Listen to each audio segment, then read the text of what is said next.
10,000కి అమ్మొచ్చు. ఇదంతా మీకు తెలియని వ్యాపార రహస్యం కాదు కదా సార్. Of course.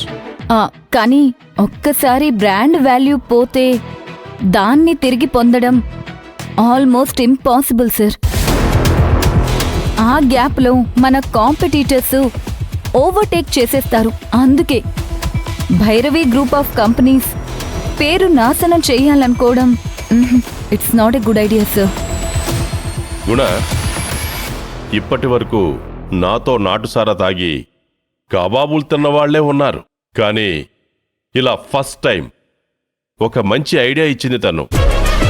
అయినా ఈ బిజినెస్ గురించి నీకింత అవగాహన ఎలా వచ్చింది?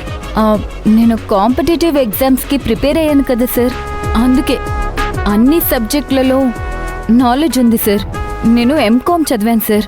మీరెంత చదువుకున్నా మీ చుట్టూ ఉన్న వాళ్ళందరూ రౌడీలు, గూండాలు, క్రిమినల్సే. వాళ్ళందరికీ మర్డర్స్ చేయడానికి స్కెచ్లు వేయడం తప్ప బిజినెస్ స్ట్రాటజీలు రాదు సార్.